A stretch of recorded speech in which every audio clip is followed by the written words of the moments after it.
ನಮಸ್ಕಾರ ಎಲ್ಲರಿಗೂ. ಮನೆಗಳಲ್ಲಿ ದಾಸವಾಳ ಹೂವನ್ನು ಬೆಳೆಸಬಹುದಾ ಅಥವಾ ಬೆಳೆಸಬಾರದಾ ಎಂಬುದು ತುಂಬ ಜನರ ಪ್ರಶ್ನೆಯಾಗಿದೆ. ಅದರ ಬಗ್ಗೆ ಕೂಡ ಈ ವಿಡಿಯೋದಲ್ಲಿ ತಿಳಿಸಿಕೊಡುತ್ತೇನೆ. ಪ್ಲೀಸ್ ಈ ವಿಡಿಯೋ ನಿಮಗೆ ಇಷ್ಟವಾದರೆ ಒಂದು ಲೈಕ್ ಹಾಗೂ ಚಾನಲ್ ಸಬ್ಸ್ಕ್ರೈಬ್ ಮಾಡಿಕೊಳ್ಳಿ.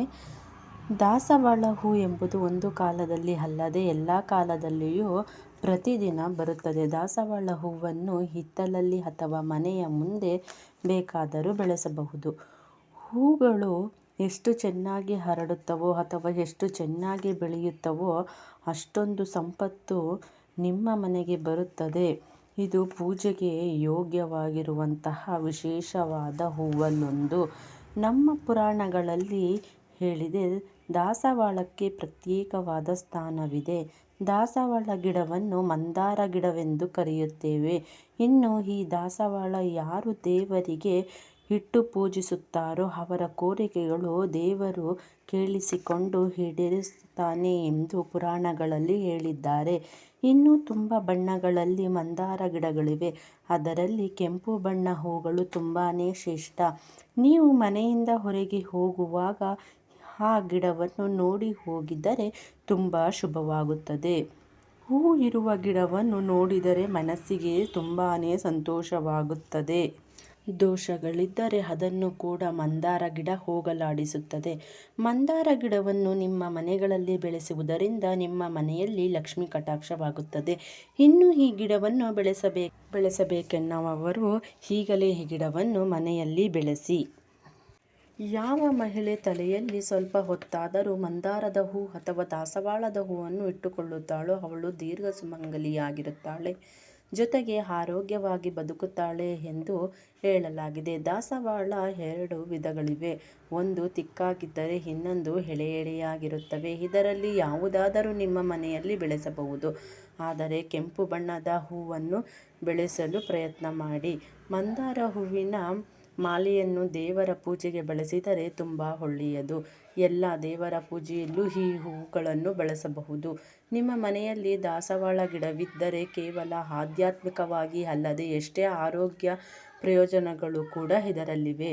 ಈ ಹೂವಿನಲ್ಲಿ ಆಂಟಿ ಆಕ್ಸಿಡೆಂಟ್ ಇರುತ್ತದೆ. ಇದು ಧೂಳು ಸುಟ್ಟ ಚರ್ಮ, ಸೂರ್ಯನ ಕಿರಣಗಳಿಂದ ನಮ್ಮ ಚರ್ಮವನ್ನು ಕಾಪಾಡುತ್ತದೆ. ಇದಕ್ಕಾಗಿ ನಾವು ದಾಸವಾಳ ಹೂವನ್ನು ಒಣಗಿಸಿ ಒಂದು ಡಬ್ಬಿಯಲ್ಲಿ ಸ್ಟೋರ್ ಮಾಡಿ ಇಟ್ಟುಕೊಳ್ಳಬಹುದು. ಒಣಗಿದ ಹೂವನ್ನು ನೀರಿನಲ್ಲಿ ಹಾಕಿ ಕುದಿಸಿ ಆ ನೀರಿನಿಂದ ಮುಖ ತೊಳೆದುಕೊಂಡರೆ ಮುಖದಲ್ಲಿರುವ tan, black hairs, wrinkles problems ಹೊರಟು ಹೋಗುತ್ತದೆ. ಈ ಹೂವಿನ ಪೇಸ್ಟ್ ಹಚ್ಚುವುದರಿಂದ ಮೊಡವೆಗಳು ಹಾಗೂ ಕಲೆಗಳು ಬೇಗನೆ ಹೊರಟು ಹೋಗುತ್ತದೆ.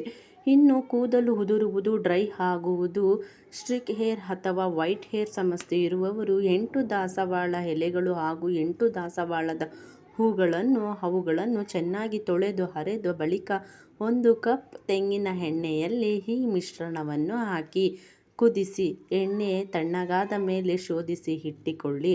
ವಾರಕ್ಕೆ 2 ರಿಂದ 3 ಸಲ ಹಾಕಿ ಈ ಎಣ್ಣೆಯನ್ನು ಚೆನ್ನಾಗಿ ಮಸಾಜ್ ಮಾಡಿಕೊಳ್ಳಿ. ನಂತರ ಇಡೀ ರಾತ್ರಿ ಬಿಟ್ಟು ಬೆಳಗ್ಗೆ ಸ್ನಾನ ಮಾಡಿ.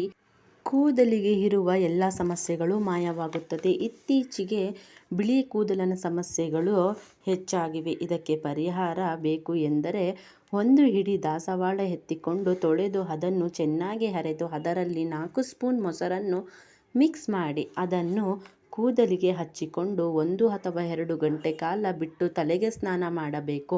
ಇದನ್ನು ವಾರಕ್ಕೆ 1 ಸಲ ಅಥವಾ 2 ಸಲ ಮಾಡಿದರೆ ಅತಿ ಬೇಗ ಕೂದಲು ಕಪ್ಪಾಗುತ್ತದೆ. ದಾಸವಾಳ ಎಲೆ ಹಾಗೂ ಹೂಗಳನ್ನು ಬಳಸಿ ಮನೆಯಲ್ಲಿಯೇ ಶಾಂಪನ್ನು ತಯಾರಿಸಬಹುದು. ಅದಕ್ಕೆ ಒಂದು ಪಾತ್ರೆಯಲ್ಲಿ ಸ್ವಲ್ಪ ನೀರು ತೆಗೆದುಕೊಂಡು ಅದನ್ನು ಕುದಿಯಲು ಬಿಡಿ.